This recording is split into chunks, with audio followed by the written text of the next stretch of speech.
8월 17일 저녁 방송을 시작하겠습니다. 자, 후원 감사 인사드리고 시작을 할게요. SOPHIE QH9TK님께서 소중한 후원을 해주셨네요. 감사 말씀드립니다. 힘내서 열심히 오늘 또 방송을 달려보겠습니다. 잭 더 리플러님의 트위터입니다. 자, 불목에 나와서 브래디 가능하우스가 무언가 언급을 하고 있는 것 같아요. XRP는 차세대 비트코인입니다. 이 말을 하고 있더라고요. $10,000 이상의 XRP는 차세대 비트코인입니다. 같이 한번 들어볼게요. Uncertainty. And so we have found that part of the reason why XRP has performed well is because people realize, hey, wait a minute. Back to your question, is XRP the next Bitcoin? Back to your question, is XRP the next Bitcoin? If we work with the 에도 파리나님의 트위터인데요. 세계 최대 5대 로펌 중 하나인 사우디아라비아 클리포드 챈스가 블록체인과 중동에 관한 논문을 발표했습니다. 사우디아라비아 중앙은행은 리플과 국경 간 결제를 위한 블록체인 구형 계약을 체결했습니다. 여기 언급이 되고 있네요. 사우디아라비아 중앙은행과 리플과 국경 간 결제를 위한 블록체인 구형 계약을 체결했습니다. 사실 방송 때마다 제가 5대양 6대주 중동에 대해서 상당히 많은 시간을 할애해서 이미 선점을 끝냈다. 중동뿐이겠습니까? 아세안, 남미, 미국, 유럽, 일본 다 선점은 끝이 났습니다. 중국 또한 직간접적으로 연결이 되어 있죠. 5대양 6대지에 점과 선을 다 찍어놓고서 핵심망은 구축이 끝났고요. 가느다란 혈관망이 끊임없이 확장을 해나가고 있습니다. 브래디 갈랭하우스의 트위터입니다. 항소 요청이 승인된 경우에도 XRP가 증권이 아니라는 사실을 변경하지 않습니다. 그것은 논쟁, 재판을 위한 것이 아니다. 그러나 SEC는 계속해서 크리스와 내가 XRP가 증권이 아니라고 믿고 무모하게 행동했다고 주장합니다. 말도 안 되는 소리이다. 그 밑에 스튜어트 알도르티, 우리는 중간 항소에 대한 SEC의 요청에 반대합니다. 여기에는 항소 전에 모든 당사자에 대한 모든 문제를 해결해야 하는 규칙에서 벗어나는 것을 정당화할 특별한 상황이 없습니다. 자, 폭스 비즈니스 기자가 찰스 가스파리로라는 기자예요. 이분이 XRP 증권성 약식 판결, 리플 승리로 보면 안 된다. 본인의 트위터를 통해 아날리나 투에스 판사의 리플 SE 소송 중 XRP 증권성에 대한 약식 판결 내용은 장난, 쪼크 수준이며 리플의 대승으로 간주해서는 안 된다. 자, 이런 거 나오면 그냥 이렇게 집어넣으시면 돼요. 쓰레기통으로. 자연스럽게 넣으시고 필터링 하시면 됩니다. 내가 보는 것보다 사실 펀더멘탈이다.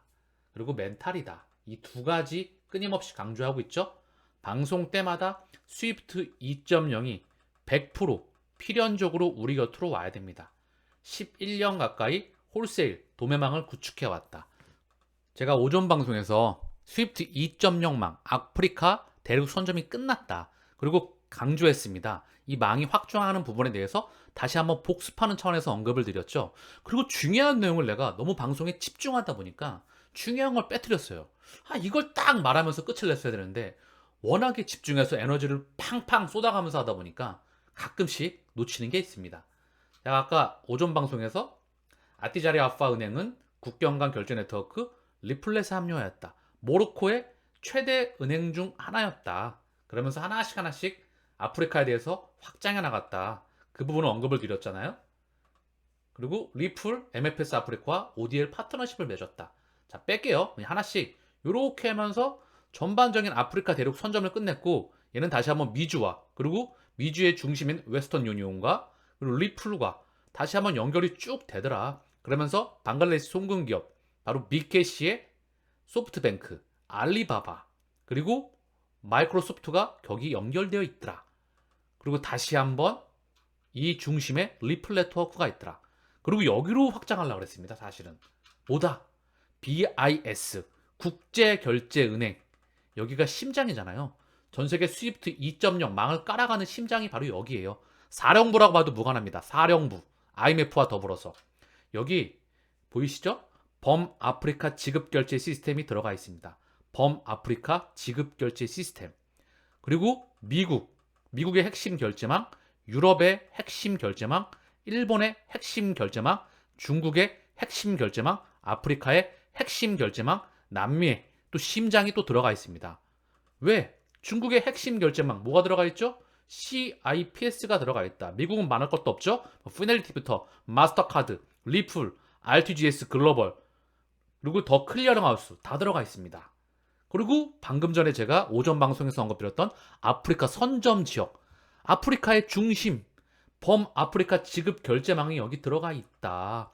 이 말은 제가 뭘 강조하고 싶었냐면 스위프트 망이 이들의 설계 구도의 아래, 전 세계 기득권의 동의 아래 이 도매망이 완성되어 가고 있다. 여기 리플이 들어갔다. 상징적인 의미를 뜻한다. 이야기는 끝이 났다는 겁니다. 가격에 집중하지 마시고 가치에 집중하면서 어느 순간 그 목적지에 도달을 합니다. 그냥 평상시와 똑같이 지내다 보면 가격의 상승이 나올 겁니다. 그들이 정한 시기에 따라서 그냥 자연스러운 흐름으로 받아들여라. 올라가는 것도 자연스러운 흐름, 떨어지는 것도 자연스러운 흐름. 그렇지만 우상향을 그럴 확률이 무척해서 높다. 어느 일정 기간이 흐르면 폭발할 가능성이 높겠지요. 남미 최대의 인터넷 은행인 누뱅크. 이 누뱅크도 소프트뱅크와 버크셔 해서웨이 그리고 텐센트와 무관하지가 않습니다. 다 낑겨 있죠? 호주 커먼웰스 뱅크, 오세아니아까지 5대양 6대주가 다 합류하고 있다. 일본 은행가 협회, 일본, 유럽 결제기관 연맹, 그리고 방금 전 언급을 드렸던 범아프리카 지급 결제 시스템과 아프리카 낸다 협회가 참여하고 있다. 5대양 6대주의 기득권이 여기 다 참여하고 있는 겁니다. 유럽 중앙은행과 더불어서 이미 설계 작업은 끝이 나고 미친 듯이 확장을 하고 있다. 그래서 아프리카 결제망을 다시 한번 언급을 드리면서 이 선점망에 합류를 하고 있다. 아프리카 또한 이미 선점이 끝났다. 그리고 그 중심에 리플 네트워크가 있다. BIS가 그걸 공식적으로 알려주고 있더라. 그 말을 언급드리고 싶었던 거죠. 리플의 중앙은행 디지털 통화 CBDC 플랫폼은 90%의 국가에서 관심을 끌고 있습니다. XRP가 5달러로 폭발할 준비가 되어 있습니까? 자, 리플의 CBDC 담당 부사장인 제임스 월러스, 이 사람과의 대화에서 언급을 하고 있습니다. 리플의 디지털 능력은 중앙은행의 게임 체인저이다. 돈의 재정의 리플의 CBDC 엔진. 띵킹 크립토와의 솔직한 대화에서 제임스 월러스는 CBDC와 CBDC의 복잡성과 이 환경을 재정의하는 리플의 중요한 역할에 대해 자세히 설명했습니다. 리플의 CBDC 플랫폼을 설명하면서 중앙은행과 상업은행 모두를 위한 디지털 화폐를 구동하는 차량의 엔진에 비유했다. 플랫폼이 디지털 통화의 수명주기 전체를 포함한다고 강조했습니다. 새로운 디지털 단위의 생성부터 개인이 이를 사용하여 거래하는 시점까지 모든 이해관계자를 위한 효율적인 여정을 보장합니다. 자, 그러면서 블랙락과 같은 아이콘은 잠재력을 인식했을 뿐만 아니라 전 세계 상업은행이 공유하는 디지털 전환에 적극적으로 참여하고 있습니다. 제임스 월러스는 자산 준비금에 고정된 디지털 통화인 스테이블 코인에 대한 급증하는 관심과 부동산 및 채권과 같은 유형 자산의 토큰화를 강조했습니다. 그러면서 리플의 확고한 약속, 초점은 명확하다. 리플은 파트너 및 이해관계자와 협력관계를 구축함으로써 디지털 자산이 단순한 부속물이 아니라 금융 세계의 중심이 되는 미래를 만들고자 합니다. 하루가 멀다 하고 끊임없이 파트너십 소식이 나오고 있죠. 리플과의 파트너십, 리플과 파트너십 회사의 또 다른 파트너십, 이렇게 공존하면서 혈관망이 미친 듯이 확장해 나가고 있더라. 연결되지 않은 곳이 없더라. 그 심장 혈관망에 리플의 CBDC 플랫폼과 전세계 스위프트 2.0망은 연결이 되고 있습니다. 코인베이스, 암호화폐 업체 중 첫 선물 거래 승인을 받았다. SEC로부터 기소와 별도로 승인받았다. 암호화폐 거래의 75%, 파생 상품에서 나와서 의미가 크다. 시장이 더 크죠? 현물 시장보다. 그죠? 여기서 코인베이스가 SEC로부터 암호화폐 업체 중 첫 선물 거래를 승인받았다. 사실 현물과 선물과 옵션, 즉 현물과 파생 상품 시장 공존하면서 이 시장을 더 파이를 키우고 있다는 거죠. 그리고 결국 가격을 통제하면서 여러 가지 그들의 수단으로 또 활용을 하겠지요. 여기 천문학적인 자금이 들어올 수밖에 없기 때문에 이 인프라를 끊임없이 속도를 조절하면서 확장시키고 있는 겁니다. 미국 CFTC 위원장 암호화폐 규제 법안 마련해야. 로스틴 베넘 CFTC 위원장은 인터컨티넨탈 익스체인지와 팟캐스트의 방송에서 암호화폐 시장 규제를 위한 법안 마련을 촉구했다. 암호화폐 시장은 일종의 규제 체계를 원하는 것 같다. 암호화폐 규제를 위한 조치를 취해야 한다. 규격과 법안이 마련되겠지요. 그 법을 만들어야겠죠. 그리고 시행을 해야 될 것 같습니다. 그 시기가 다가오고 있으니까. SEC와 CFTC에 공존하게 되면서 상품과 증권에 대한 규격, 그리고 그걸 시행하게 되면서 시장 파이는 커질 수밖에 없는 이 메가 패러다임에 들어올 수밖에 없다. 우리는 그 과정 안에서 걸어가고 있을 뿐입니다. 발키리, 이더리움 선물 ETF 신청, 그레이스케일 등 총 7개 회사가 이더리움 선물 ETF를 신청하였다. 자, 보시면 지난 1일 비트와이즈, 라운드힐, 반네크, 프로시어즈, 그레이스케일 이들이 SEC의 이더리움 선물 ETF 승인을 신청했다. 앞서 지난달 28일에는 볼러틸러티 쉐이즈가 같은 상품의 승인을 신청해 총 6개 회사가 이더리움 선물 ETF 신청에 참여했다. 이게 확장하겠죠. 비트코인, 이더리움. 그 밑으로 쭉쭉쭉 확장하게 되겠죠. 비트코인 현물 ETF는 또한 상징적인 의미를 갖습니다. 그리고 혈관망을 뚫어서 기관이 자금을 쏠 수 있는 테두리를 만들겠죠.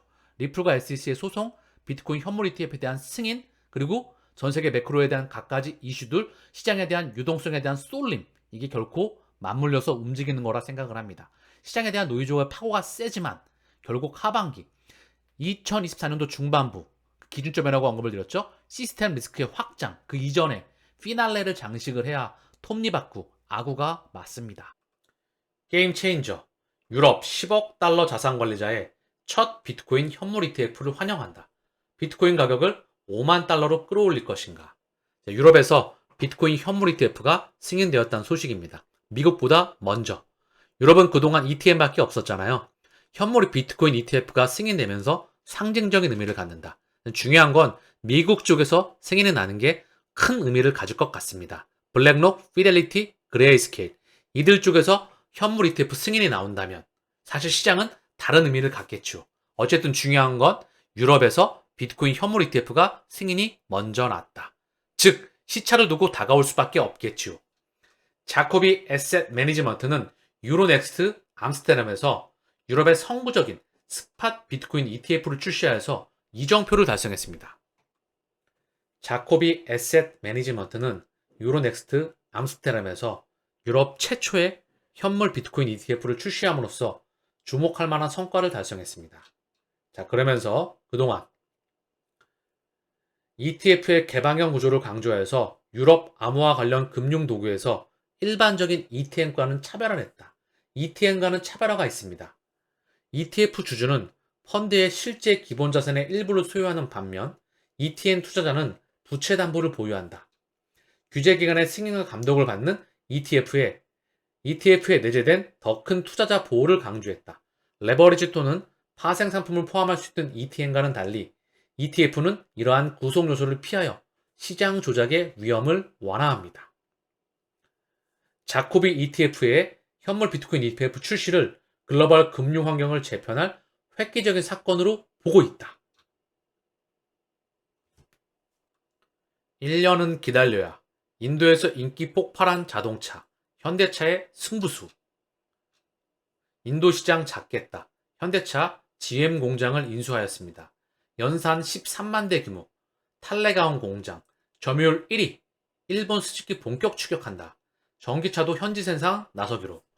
현대차 그룹에서 인도에 투자를 단행함으로써 이제 본격적인 생산에 확장에 나서고 있습니다. 보시면 현대차 인도 공략 작전, 연 100만 대 생산 체제로 기선제압한다. 테슬라와 비아디가 눈독 들이고 있는 인도, 중국 업체 따돌리고 GM 공장 인수를 하였다. 현대기아차 인도 내 공장 부지 위치, 첸나이, GM 탈레가온, 그리고 아탄나푸르, 여긴 또 기아차가 또 진입을 하고 있네요.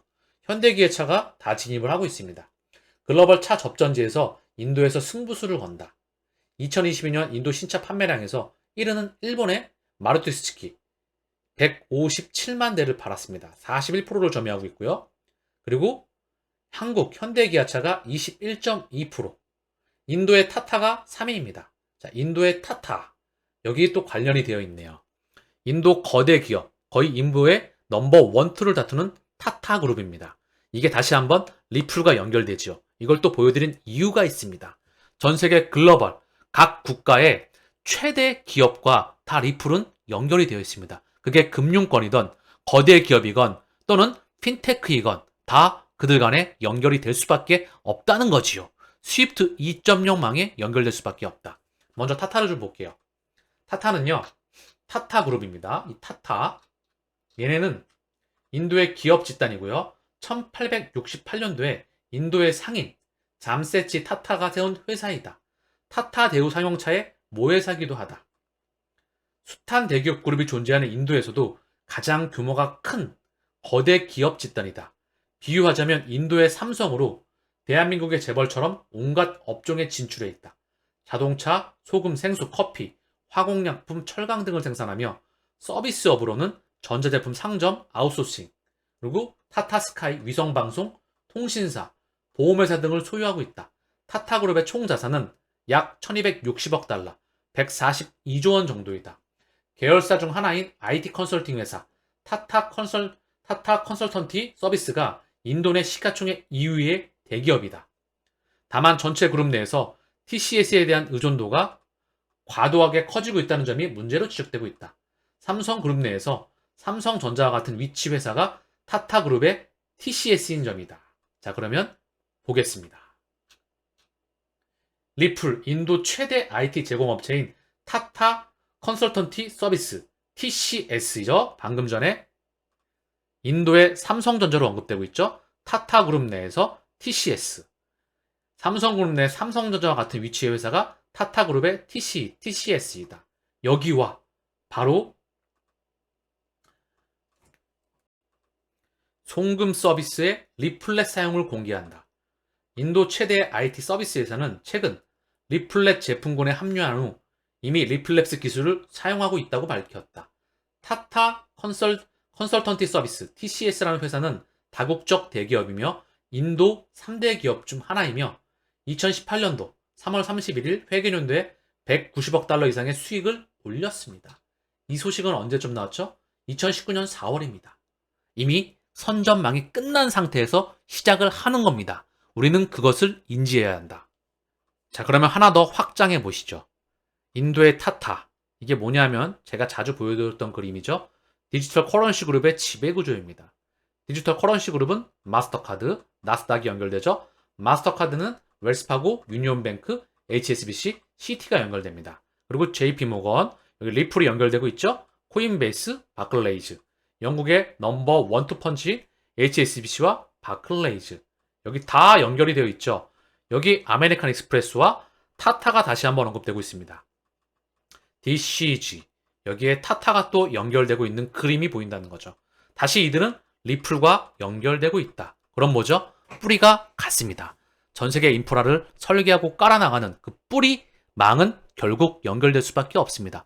전 세계 기대과 함께 이 망을 깔아나가고 있기 때문에 우리는 거기에 선점해서 투자하고 있는